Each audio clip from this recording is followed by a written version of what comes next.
కర్ణుడు శ్రీకృష్ణుడితో చివరి సంభాషణ. సెట్టింగ్ కురుక్షేత్ర యుద్ధ భూమి. అర్జునుని బాణాలకు గాయపడి కర్ణుడు నేలపై పడిపోయి చివరి శ్వాసలు తీసుకుంటున్నాడు. శ్రీకృష్ణుడు అతని సమీపానికి వచ్చాడు.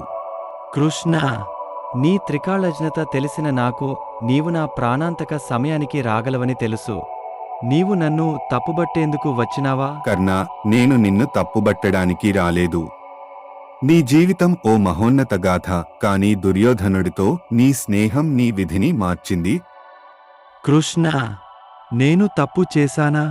నేను ధర్మానికి వ్యతిరేకంగా నడిచానా? నా నడవడికను సమర్థించడానికి నీ దగ్గర ఏమైనా సమాధానముందా?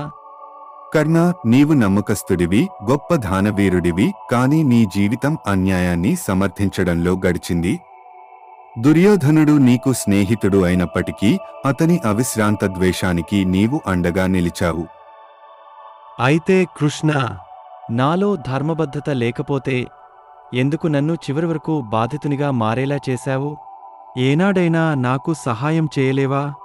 నీకు అన్యాయం జరిగినది నిజమే, కాని నీ చేతుల ద్వారా మరెందరికీ అన్యాయం జరిగిందో ఆలోచించు కర్ణ. అయినా నీ త్యాగాన్ని నేనెప్పటికీ మరిచిపోలేను. నీ ధైర్యం, నీ గౌరవం నిత్యం ఈ లోకంలో ప్రఖ్యాతి పొందుతాయి. కృష్ణ, నా జన్మకు కారణం నీవే. నా తల్లిని నీవే శపించావు. నా మరణం నీ హస్తాల్లోనే రాసి ఉంది. అయినా నేను నిన్ను ద్వేషించను. నాలో నీ యోగ్యతను గుర్తించినందుకు నీకు కృతజ్ఞుడిని. కర్ణ, నీ ఆత్మశాంతి పొంది పరమధామానికి చేరుకోవాలని కోరుకుంటున్నాను. నీ త్యాగం వ్యర్థం కాదు. కర్ణుడు నవ్వుతూ శ్రీకృష్ణుడిని వీక్షిస్తూ తన ప్రాణాలను విడిచేస్తాడు. ఆకాశంలో వానరుపి కిరణాలు అతని మహిమాన్విత జీవితం గూర్చి ప్రకటించాయి.